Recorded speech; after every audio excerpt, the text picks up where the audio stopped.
Hey guys, how are you all? I hope you all are fine and I welcome you all in this new lesson. तो दोस्तों आपको पता है हम लोग स्पोकन इंग्लिश के कंसेप्ट कवर कर रहे हैं। उसी सीरीज में दोस्तों आज हम बात करेंगे नो एक्शन के बारे में। इससे पहले मैंने आपको जो भी सेंटेंस बताए हैं वो सारे एक्शन बताए हैं, यानी कि ऐसे वर्ड जिनमें आप आईएनजी लगा सकते हैं, जिनकी आप सेकंड फॉर्म कर सकते हैं। लेकिन आज हम बात करेंगे दोस्तों नो एक्शन के बारे में, यानी कि ऐसे वर्ड मैं आपको बताऊंगा जिसमें ना तो आप आईएनजी लगा सकते हैं ना ही आप उनकी सेकंड फॉर्म कर सकते हैं। तो आखिर आप उनको बोलेंगे कैसे, ऐसे कौन से वर्ड, सब बातें मैं आपको बताने वाला हूँ। बट बिफोर दैट गाइज, अगर अब तक आपने चैनल को सब्सक्राइब नहीं किया है तो आप चैनल को सब्सक्राइब कर लीजिए, साथ में आप लोग बेल आइकन दबा देना, जिससे फर्दर अगर मैं कोई नया वीडियो ऐड करूंगा तो आपको उसका नोटिफिकेशन मिल जाएगा।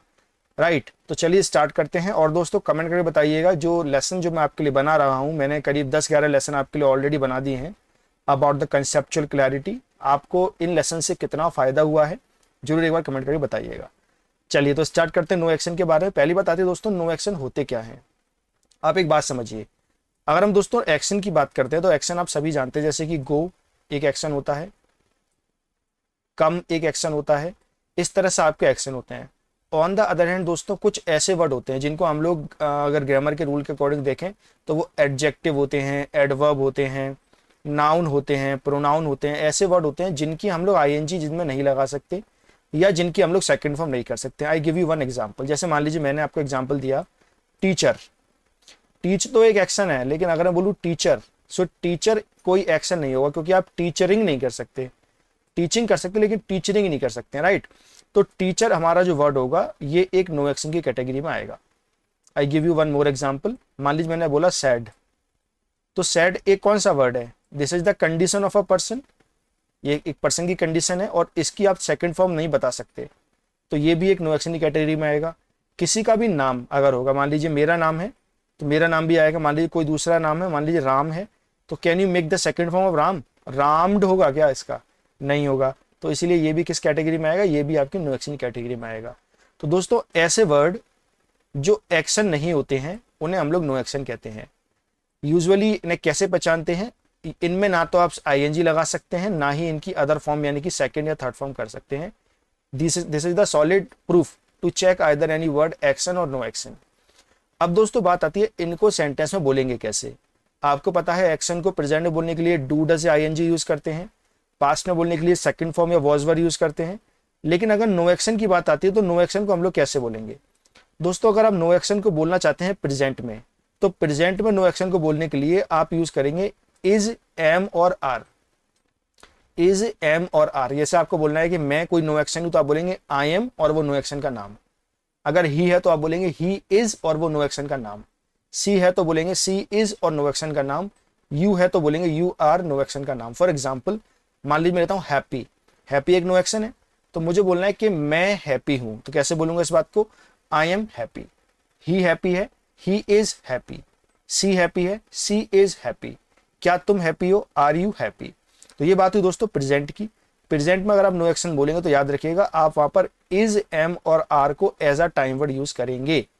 इज, एम, आर आपको मैंने आईएनजी के साथ भी बताया था, लेकिन इज, एम, आर हम लोग नो एक्शन के साथ भी यूज करते हैं। Please understand this. इस तरह से अगर आप बोलना स्टार्ट करेंगे definitely you are going to learn it a lot. Next, अगर मान लीजिए हमारा नो एक्शन को हमें पास्ट में बोलना है, तो पास्ट में बोलने के लिए हम लोग क्या करेंगे? हम लोग वॉज और वर का यूज करेंगे। मैं सैड था, सैड होना एक नो एक्शन है। आई वॉज सैड, तुम तो सैड थे, यू वर सैड। इस तरह से बड़े आराम से सेंटेंस आप बना सकते हैं। अब आती है दोस्तों फ्यूचर की बात। अगर फ्यूचर में आपको नो एक्शन बोलना है तो आप कैसे बोलेंगे? उसको बोलने के लिए आप लगाएंगे विल बी। विल के बाद बी लगाएंगे। जैसे मैं डॉक्टर बनूंगा तो डॉक्टर एक नो एक्शन है, आई विल बी डॉक्टर। अब यहां पर प्लीज हिंदी मत करने लगना। कुछ लोग हिंदी करने लगते हैं कि मैं डॉक्टर बनूंगा तो बनने के लिए बी लगता है। No, it is not like that. यहां पर आप नो एक्शन यूज करें, that's why I am using be here. When I will teach you be then definitely I am going to explain what I am talking about. Right, so have you understood no action क्या होता है? और no action को present, past और future में बनाने के लिए हम लोग क्या क्या यूज करते हैं? एज, एम, आर प्रेजेंट में, वॉज वर पास्ट में और विल बी फ्यूचर में। इसी बात को अभी सेंटेंस बना के दिखाऊंगा आपको मैं। पहले आप दोस्तों समझिए नो एक्शन कितने टाइप्स होते हैं। टाइप्स ऑफ नो एक्शन यानी कि आप पहचाने कैसे? अभी तो मैंने आपको बता दिया कि भाई सीधी बात है कि आईएनजी लग रहा है तो नो एक्शन होगा, लेकिन इसकी 4 कैटेगरी होती है दोस्तों। पहली होती है आपकी क्वालिटी। किसी इंसान की क्वालिटी है तो वो हमेशा नो एक्शन की कैटेगरी में आएगी। फॉर एग्जाम्पल कोई इंसान अगर ब्यूटीफुल है, कोई अगर बहुत दयालु है तो ये उसकी कैटेगरी है या ये उसकी क्वालिटी है, तो वो किस कैटेगरी में आएगी, वो क्वालिटी कैटेगरी में आएगी, और क्वालिटी हमेशा नो एक्शन होती है, राइट। अगली हमारा जो टाइप है वो है कंडीशन। किसी भी इंसान की कंडीशन, जैसे कोई बीमार है वो उसकी कंडीशन है, कोई अगर फिट है वो भी उसकी कंडीशन है, कोई हैप्पी है वो उसकी कंडीशन है, कोई एंग्री है वो उसकी कंडीशन है, कोई नर्वस है वो उसकी कंडीशन है। कंडीशन दोस्तों पहचानी होती है, कंडीशन जल्दी से बदल जाती हैं। जैसे मान लीजिए अभी मैं हैप्पी हूँ, हो सकता है मैं सैड हो जाऊं, या अभी मैं सैड हूं, अभी कोई मुझे 2000 का नोट दे दे तो मैं हैप्पी हो जाऊंगा। तो कंडीशन बेसिकली क्या होती है, कंडीशन कीप चेंजेस, कंडीशन बदलती रहती है, और कंडीशन हमेशा नो एक्शन की कैटेगरी में आती है। You can see the examples. Next, किसी भी पर्सन का, किसी भी चीज का नाम हमेशा नो एक्शन होता है। फॉर एग्जाम्पल कैटरीना, जैक, मेरा नाम, आपका नाम, चीजों का नाम हमेशा नो एक्शन कहलाता है। उनको हम लोग यही इज एम आर और वॉज वर्ब का यूज करके बनाते हैं। अगला दोस्तों और लास्ट होता है हमारा ऑक्यूपेशन। अगर हम ऑक्यूपेशन की बात करें तो किसी पर्सन का व्यवसाय, वो काम क्या करता है, वो नो एक्शन की कैटेगरी में हमारा आता है। तो दोस्तों ये है चारों टाइप, याद रखिएगा, quality, condition, name and occupation. आगे पीछे कर सकते हैं, कोई प्रॉब्लम नहीं, बस इनका टाइप याद रखना। अब मैं आपको कोई भी वर्ड बताऊंगा तो आपको पहचानना पड़ेगा वो क्वालिटी है, क्या वो कंडीशन है, क्या वो नेम है, और क्या वो ऑक्यूपेशन है। चारों में से कुछ भी होगा, तरीका वही होगा इसको बनाने का, is, am are, was were और विल बी के साथ में, राइट। तो चलिए सेंटेंस बनाते हैं। सबसे पहले बात करते हैं प्रेजेंट में।